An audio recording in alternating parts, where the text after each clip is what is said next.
Hello, at syempre ngayon is araw ko, special day ng Ate Jam ninyo, kaya naman gagala ako. Niyaya ko mga kasama ko sa bahay, sabi ko, kaya ba? Punta tayo doon sa Carnage bago bumaba yung araw. So, in-expect namin darating kami, pero on the way kami nakita ko na bumaba na yung araw, pero sige, okay lang. Dahil mukhang maganda naman ang lugar na yun. At first time ko pupunta dito sa Sharjah, sa part ng UAE. So, andito na nga kami at makita ninyo ito isa sa mga masjid dito sa Majas Carnage, Buhaira. At napakaganda naman tingnan. Hindi ganun siya kalakihan pero isa siya sa mga gandang mga masjid dito. So, yun nakita niyo yung mga buildings at saka itong park na to. Grabe, na-excite na ako. Bago pa bumaba yung feeling na wow, ang ganda ng lugar na ito. So, nakikita na namin yung fountain doon sa kalayuan. So ayun, antay-antay lang maya-maya. Papakita ko sa inyo ang kagandahan ng Majas Carnage.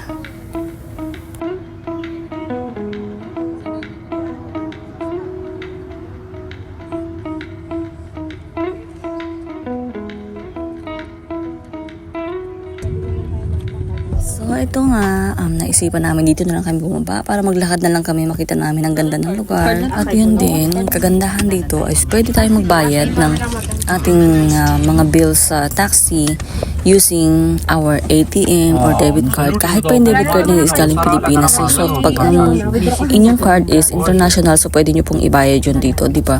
Kasi ayoko talagang mahawak ng pera dito. As in, gusto ko yung card talaga as in cashless. So wala akong pinakang gamit ko talaga is maliit na ang lagayan lang ng card. So ganun, mas komportable yung gamitin at mas safe.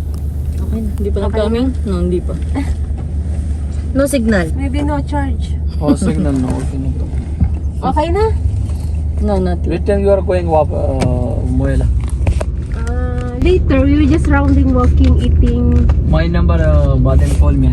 Then free na after going to Muela. Free. And then only, you're paying 29, you will pay only 15 dirham pair, minimum pair. Huh? Okay. I will contact you again. 15? I'm fine. Deal 20. Meter. 20. No, meter. Meeting daw, meeting. I will contact you. Yes, you're going the Why is still not coming? No signal. No, say okay, no problem. Okay daw. Sharjah Okay too lang. much.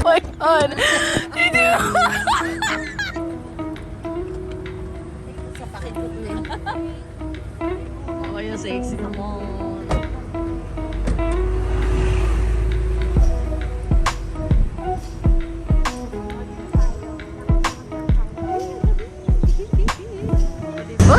Tapos, kung may dala tayong banig, magbaba. Okay na, pumasok na. Hindi ka kailangan ng banig. Ano ka ba? Hindi ka kailangan ng banig. Gusto mo akitin natin yung bahay mo? Ha? Akitin natin?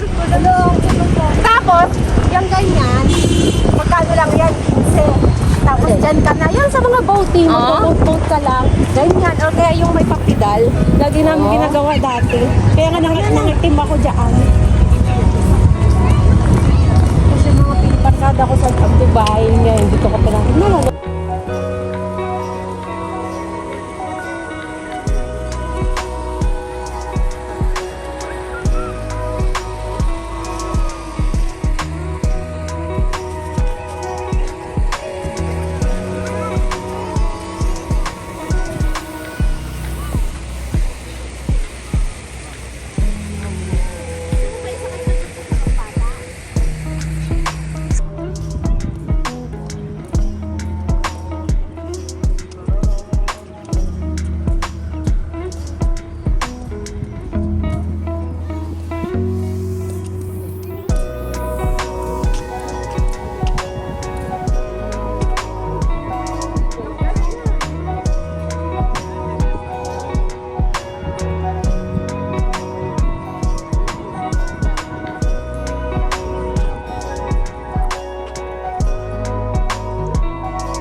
So, nandito na kami sa parang mini market dito. So, may mabibili kayo itong mga iba't ibang mga gusto mo. May mga bags, accessories, mga pagkain, mga damit. Kahit ano makita mo dito. Pero hindi na siya ganun kadami kagaya ng before. So, basta simula kasi nung nag-pandemic is nabawasan na yung kanilang mga mga booth or mga nagtinda rito kasi nga syempre halos lahat naman di ba bumagsak ang mga presyo. So yung magugulo kami dito. Wala, ang maganda ito. Oo nga, ano, pang ano lang. Yung, Ayun na baunan, oh. Baguhin mo na yung baunan mo. Uy, 7 lang, mura lang pala dito. hindi, alam maganda yung para iwas sa ano. Paano kaya ito? Pula dapat. Iwas sa ano tayo. Pula dapat. Ito yung Hindi, kahit anong kulay. Basta yung attractive. How much this, sister? 1.5? Okay. No red. No red. Red string? Let's come back later. We will just, Thank you. yun yung kwet-kwet yata. Hindi, ano, potato. Spiral. Spiral. Oo, tapos yung isa. Ano naman yun? Ayun, oh, eh, dito ang mga fishball, oh. Nako, yan ang gusto ni Pamela.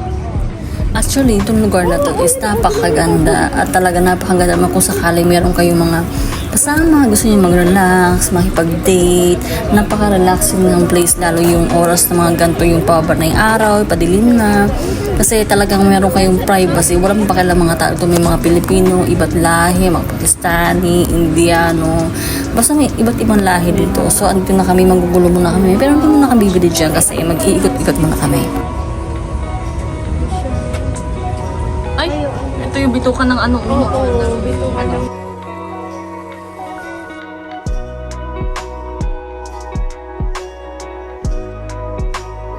O diba? Ang ganda.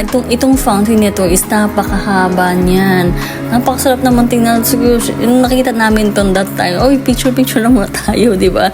So, sinamantala namin na mag-picture kami ng mga kasama ko rito habang may time at medyo maliwanag pa ng konti. So, naghanap kami ng magandang view. So, ayan ang mga kasama ko, diba? Sa sexy.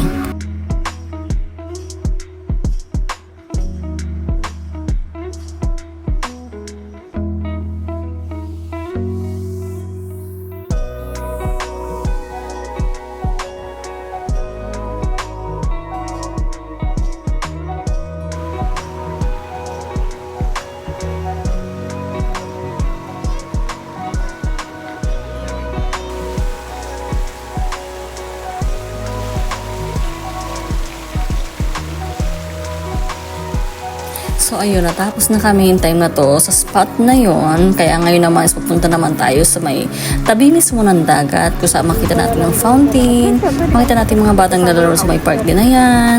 So yung mga bangka, pero hindi namin kuha masyado yung ibang mga views kasi sa totoo lang, nag-enjoy akong tumingin-tingin kaysa mag-picture at saka kumuha ng mga videos actually. So in-enjoy ko talaga yung time na to. Talagang kailangan ko yung gantong relaxing sa work, sa status ng aking work. Masyado talaga sa totoo lang. Hindi siya nakaka-stress pero nakakapagod ang trabaho. So kailangan ko rin mag-relax. So I need this kind of ambience. So ayan, ang daming pagkain dito. Ayan, napakalawak ng lalaroan ng mga bata. Grabe. Pero kung tamad kang maglakad, hindi ka mag-enjoy dito. Pero once you enjoy na maglakad, mag-enjoy kang ikutin ang buong park na buong college. As in, napakaganda. Forever. Ito yung fountain, Iba't ibang kulay. Ngayon Ay, wala. dito? Oo. Ngayon wala. Yan, yung line na yan. Oo, yan yung mga fountain.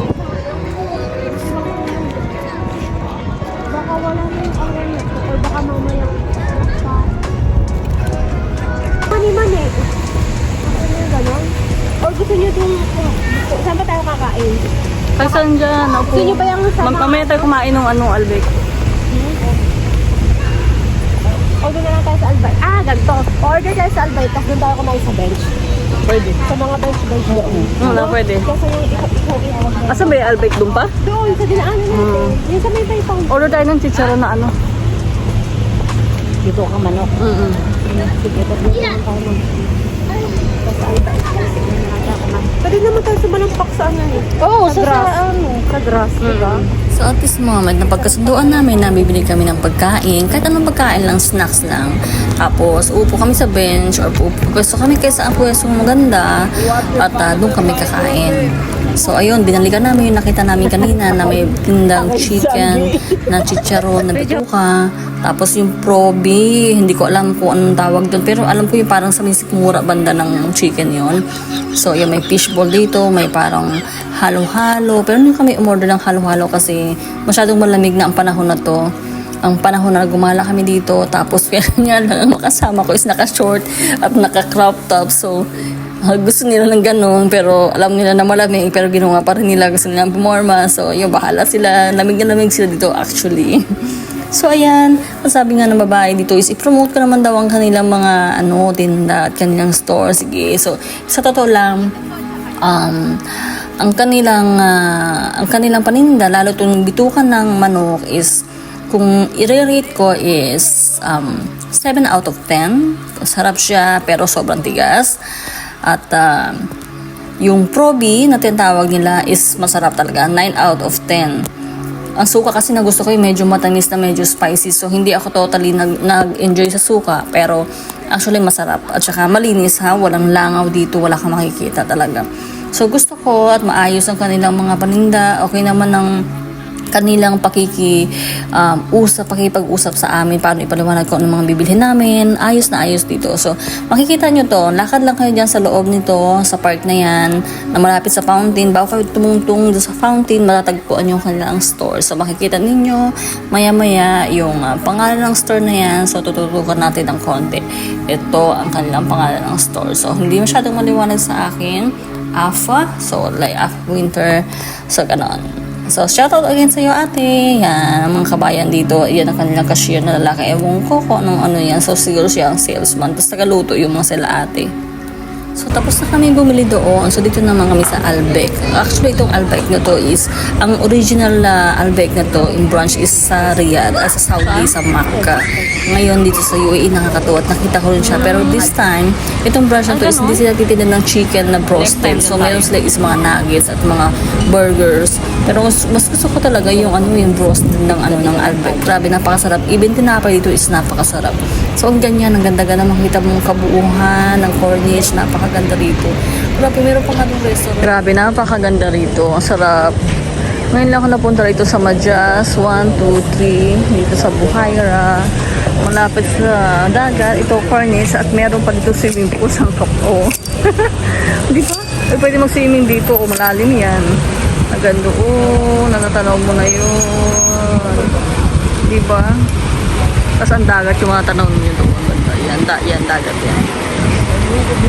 Dito sa harapan na to, yan, doon banda, yung parang isa na yun is, pagpunta ka, itinahak mo yung tuloy na yun, sa loob niyan is, sa loob nito is, may mga paru-paro. So next na visit namin, doon kayong punta.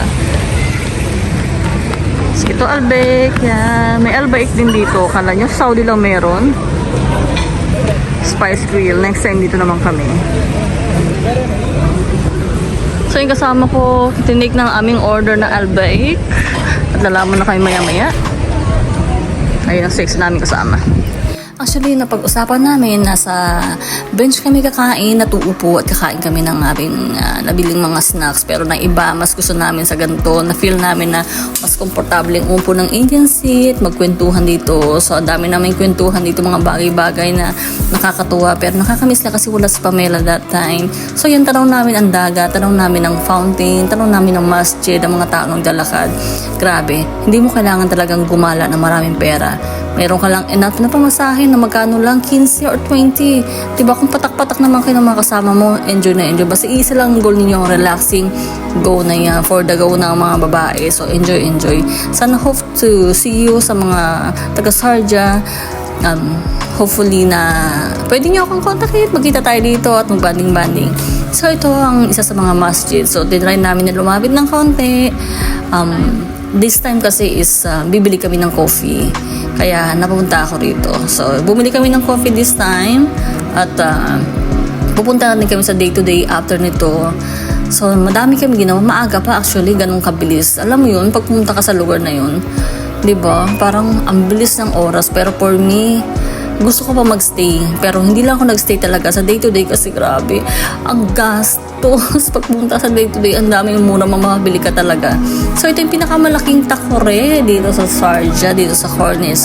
Pag nakita mo na yan, makikita mo ang bilihan ng mga coffee, ang karakti. So, ayan, number 1 dyan sa kanila. So, bumili kami niyan at habang naglalakad, uminom kami kasi masyadong malamig yung panahon. Kaya, medyo nagpainit muna kami ng konti.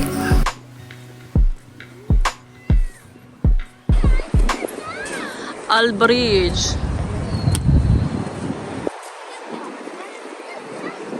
Bitay takore. Ay, takore. Shahe. Shahe pala.